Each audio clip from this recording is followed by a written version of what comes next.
Los Angeles से साल 2030 में एक बंदा पागलों की तरह भाग रहा था। वो बहुत डरा हुआ था। पूरा शहर उसको मारने के लिए उसके पीछे पड़ा था। यहाँ तक कि प्राइवेट कार्स के ड्राइवर्स भी सिर्फ उसी को मारने के लिए उतर आए थे। बड़ी मुश्किल से वो एक गरीब औरत के घर पहुँचता है। औरत कहती है, तुम यहाँ क्या कर रहे हो? वो आदमी चाकू निकालता है और कहता है, अगर एक लफ्ज भी मुंह से निकाला तो तेरी आंखें निकाल के उसे गोटियां खेलूंगा, बस चुप रहना। थोड़ी देर बाद जैसे ही औरत को मौका मिलता है, वो एक नेल गन निकाल के उसे मार देती है और 2 आराम से लात भी मारती है, ये चेक करने के लिए कि सच में मर गया है या नहीं। तभी अचानक कुछ लोग वेपन्स लेकर अंदर आते हैं। जब वे आदमी को मरा हुआ देखते हैं तो उन्हें दुख होता है कि औरत ने उसे पहले ही मार डाला। फिर औरत मरे हुए आदमी का एक कार्ड उठाती है और अपने बेटे से कहती है, आखिरकार हम अमीर बनने वाले हैं। वो कार्ड तोड़ती है और कुछ ही मिनटों में पुलिस अंदर घुस आती है। साथ में एक रियलिटी शो की टीम होती है और अनाउंस होता है कि वो औरत $22 मिलियन जीत गई है। फिर पता चलता है कि ये एक गेम है जिसमें लाखों लोग हिस्सा लेते हैं। हर दिन एक रैंडम आदमी चुना जाता है पैसा जीतने के लिए। अगर सूरज डूबने से पहले कोई उस आदमी को मार दे तो इनाम मारने वाले को मिलेगा, और अगर कोई नहीं मार सका तो इनाम उसी आदमी का रहेगा। लेकिन शर्त ये है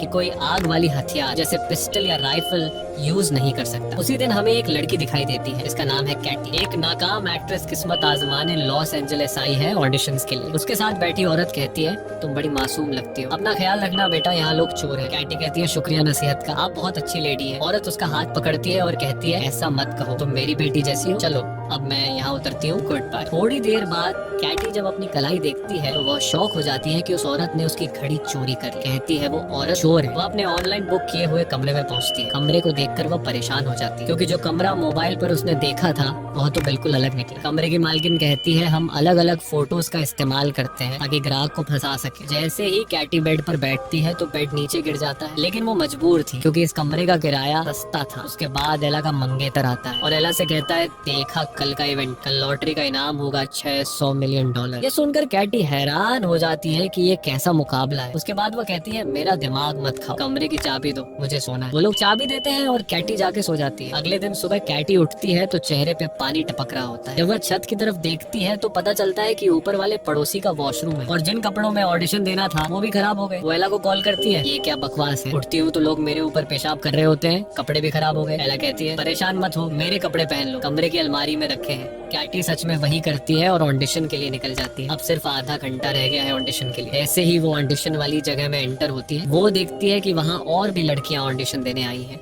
वो अंदर चली जाती है और सीन परफॉर्म करती है। डायरेक्टर उसे देख के कहता है, जबरदस्त, मगर दोबारा तेरा मुंह यहाँ ना देखो। उसी वक्त अचानक कैटी का कार्ड एक्टिवेट हो जाता है। वो कार्ड निकालती है और अनजाने में गेम में रजिस्टर हो जाती है। उसे बिल्कुल भी नहीं पता ये कार्ड किस चीज का है या इसने उसका चेहरा क्यों स्कैन किया। बाद में वो गुस्से में बाहर निकलती है क्योंकि वो ऑडिशन में फेल हो चुकी होती है। जब वो जा रही होती है तो पास में बैठी लड़कियों को पता चल जाता है कि वही टारगेट है, और बस फिर क्या, पहली लड़की कुर्सी उठाती है और सीधी अपनी दोस्त के सिर पर मारती है। दूसरी लड़की को एक जूता नजर आता है, वो फौरन उसे उठाती है और झपट कर मार देती है। कैटी चीख मार के भाग जाती है, लेकिन असली समस्या तो तब होती है जब वो एक कराटे ट्रेनिंग हॉल में छुपने के लिए घुस जाती है। अब जाहिर है सारे कराटेबाज लड़के उस पर टूट पड़ते हैं और वो बेचारी अकेली सबके बीच में पिट रही होती है। कप्तान कहता है, उसे सिर्फ मैं मारूंगा। फिर वो उसे उठाता है, घुमाता है और दीवार में दे मारता है, जिससे वो लड़कियों के जिम में गिर जाती है। जैसे ही सबको पता चलता है कि वही विनर है, सब उस पर चढ़ दौड़ते हैं। वो कराटे वाले भी पहुंच जाते हैं और सब लड़ रहे होते हैं कि उसे कौन मारेगा। आखिर में कोच उसे गर्दन से पकड़ता है और कहता है, उसे सिर्फ मैं मारूंगा। और जैसे ही वो मारने लगता है तो अचानक नोएल वहाँ आ जाता है और कोच के कंधे पे घूसा मार के उसे दीवार में दे मारता है। फिर वो लड़की से कहता है, डरने की जरूरत नहीं, मैं बॉडीगार्ड हूँ और अगर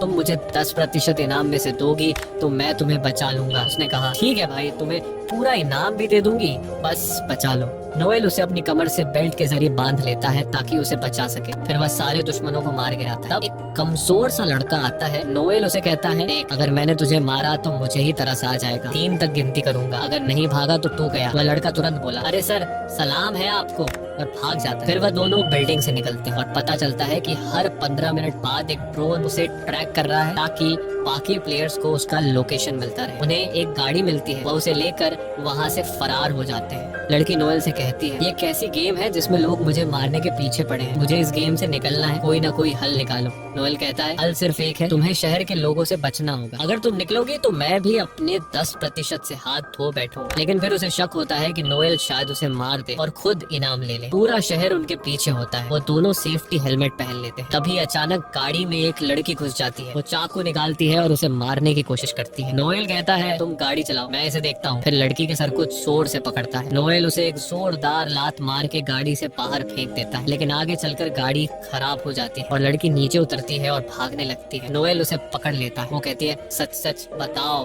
तुम मुझे मार के इनाम लेना चाहते हो ना? नोएल कहता है बिल्कुल नहीं, मैं तो तुम्हें बचाना चाहता हूँ। तब पुलिस वहाँ आ जाती है तो लड़की फौरन नोएल से कहती है पकड़े जाने से पहले कुछ कहना है। फिर वो पुलिस के पास जाती है शिकायत करने, मगर तब उसे अंदाजा होता है कि पुलिस भी असल में उसे मारने आई है। नोएल फौरन आके उसे बचाता है और वो पुलिस को चकमा दे के भाग जाती है। वो एक मैगजीन से अपना चेहरा छुपाती है। फिर जैसे ही वो कार्ड देखती है पता चलता है कि ड्रोन ने उसकी लोकेशन शेयर कर दी और जितने भी लोग आसपास होते हैं समझ जाते हैं कि खिलाड़ी यही है। सब अपनी गन्स निकालते हैं और उसकी तलाश शुरू हो जाती है। वो एक वैक्स म्यूजियम में जाकर छुप जाती है और खुशकिस्मती से कोई उसे वहाँ नहीं देख पाता। थोड़ी देर बाद एला उसे कॉल करती है और पूछती है वो कहाँ है। वो कहती है मुझे पता है, कपड़े पहुँचाने में देर हो गई, मजबूर थी। एला कहती है कोई बात नहीं प्यारी, बस अपना लोकेशन तो बता दो। वो कहती है मैं अभी म्यूजियम में हूँ, बस किसी को बताना मत। और अभी 1 मिनट भी नहीं गुजरा होता कि एला और डेजी आ जाते हैं। एला उसे मारने की कोशिश करती है। लड़की खुद को बचाने के लिए एक डंडे से वार करती है। वो दोनों से जान छुड़ाती है और फिर उन दोनों के पीछे म्यूजियम का दरवाजा बंद कर देती है। लोगों ने उसे देख लिया। वो फौरन बस से उतरते हैं ताकि उसे मार सके, लेकिन नोएल वहाँ पहुँच जाता है और उसे वहाँ से ले जाता है। कैटी कहती है मुझसे नाराज मत होना, मैं समझी तुम मुझे मार दोगे। नोएल कहता है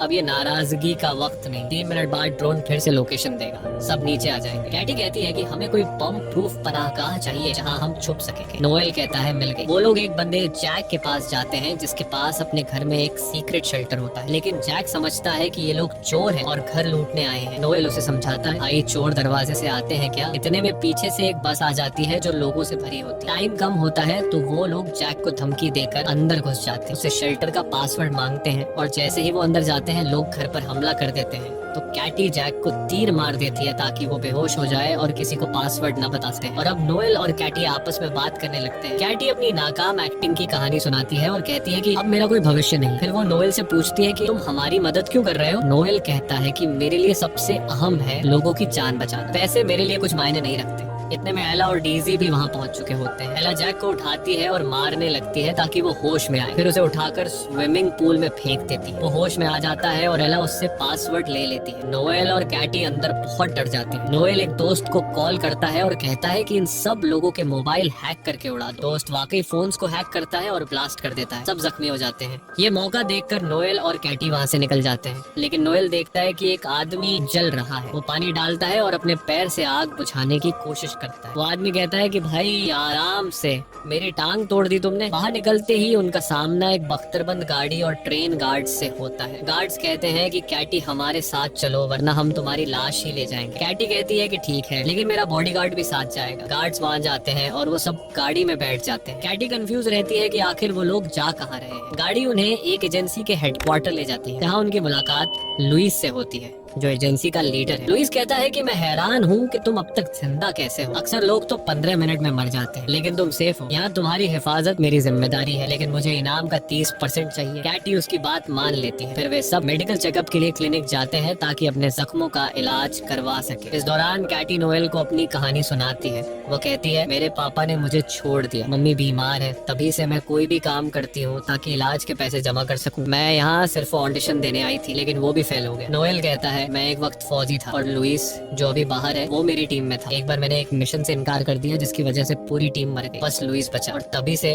वो मुझझसे नफरत करता है। तभी एक लड़की आती है और कैटी से कहती है लुइस तुम्हें सूरज डूबने तक एक सुरक्षित जगह पर ले जाएगा ताकि तुम जीत सको, बस अपना चेहरा इस डिवाइस पर रख दो। ये डिवाइस इसलिए था ताकि एक खास मास्क बनाया जा सके जिससे कोई भी उसे पहचान न सके। और वाकई में मास्क बन गया, एक बूढ़े आदमी का मास्क। लेकिन नोएल को कुछ अजीब सा महसूस हो रहा था। उसने कहा मुझे लग रहा है लुइस में अकेले में मारने का प्लान बना रहा है ताकि वो अकेला इनाम ले सके। लेकिन कैटी को उसकी बात पर यकीन नहीं आया। उसी वक्त लुइस अंदर आता है और दोनों को गैराज में ले जाता है। वहाँ लुइस कहता है कि कैटी एक गाड़ी में बैठे और नोएल दूसरी में। यही कैटी समझ जाती है कि लुइस उसे धोखा देगा। वो उसे नीचे किक मारती है। अचानक लोग अंदर घुस आते हैं ताकि उसे मार दे, लेकिन खुशकिस्मती से कोई उसे पहचान नहीं पाता। तो केटी लुइस की एक गाड़ी लेती है और निकल जाती है, मगर लुइस नोएल को पकड़ लेता है और उसे इतना मारता है कि उसकी हड्डी तोड़ देता है। जब केटी भाग जाती है लुइस उसे कॉल करता है और ब्लैकमेल ब्लैकमेल करता है कि वो नोएल को मार देगा। केटी कहती है अब तुम क्या चाहते हो? वो कहता है फौरन आ जाओ शहर के बीच वाले थिएटर में। और उस वक्त सूरज डूबने में सिर्फ 16 मिनट बाकी थे, लेकिन केटी ने फैसला किया कि वो नोएल को बचाएगी क्योंकि वो कई बार उसे बचा चुका था। उसने अपने साथ पिस्तौल भी ली। वहाँ पहुँचती है तो देखती है कि नोएल जंजीरों में बंधा हुआ। केटी कहती है अगर तुमने उसे न छोड़ा तो मैं खुद को मार लूंगी और तुम इनाम से हाथ धो बैठोगे। वह कहता है आसान है, मैं तुम्हारी अंगुलियों के निशान मिटा दूंगा और अपने लगा दूंगा। केटी कहती है जबरदस्त आइडिया, मगर मैं लाइव हूँ और सारी दुनिया देख रही है। वह कहता है अच्छा ठीक है, रिलैक्स हो जाओ और पिस्टल दो। केटी कहती है ठीक है, मगर पहले नोएल को छोड़ो और जाने दो। और जैसे ही वह खुद को मारने लगी वह कहता है रुक जाओ, मैं उसे छोड़ रहा हूँ, ये लो चाबी। और फिर कहता है अब आराम से मुझे पिस्टल दो। केटी कहती है मुझे यकीन था कि तुम्हारे दिल में रहम है, ये लो पिस्टल। मगर अचानक उसे एक और दार किक मार देती है। लेकिन लोग अंदर घुस आते हैं और नोएल को बचाने से पहले केटी को घेर लेते हैं। नोएल खुद को आजाद कर लेता है और लोइस से लड़ने लगता है ताकि वह केटी को मार न सके। अब सूरज डूबने में सिर्फ 4 मिनट बाकी रह गए थे। इसी वक्त एक और ग्रुप अंदर आ जाता है और केटी खुद को बड़ी मुश्किल में पाती है। वह थिएटर से भागती है ताकि कहीं सुरक्षित हो सके, लेकिन लोग पीछे पड़ जाते हैं। नोएल लोइस को जोरदार मुक्का मारता है। फिर वह थिएटर का सेट तोड़ता है ताकि कोई केटी के पीछे ना आ सके, मगर लोइस के आदमी मानव सीढ़ी बनाकर उसके पीछे आ जाते हैं। लोइस इस तक पहुंच जाता है और उसका गला दबा लेता है। कहता है तुम्हारी मौत मेरे हाथों होगी। मगर केटी फिसल जाती है और एक लोहे की रॉड से लटक जाती है और केटी ने लोइस की जेब में मौजूद ग्रेनेड की पिन अपनी चाबी से निकाल ली। वह नीचे गिरती है और ग्रेनेड फट जाता है। लोइस मर जाता है और मुकाबले का समय खत्म हो जाता है। जब वह हवा में लटकी होती है लोग उसे बचा लेते हैं क्योंकि वह इनाम जीत चुकी होती है। इसके बाद जोनी आता है और उसे इनाम देता है। खुश नसीब लड़की ने इतिहास की सबसे बड़ी रकम जीत ली, 3 अरब 600 मिलियन डॉलर। दिन गुजरते हैं और वह बड़ी बड़ी कंपनियां खोलती है, बच्चों के लिए पनाहगाहें बनाती है, गरीबों की मदद करती है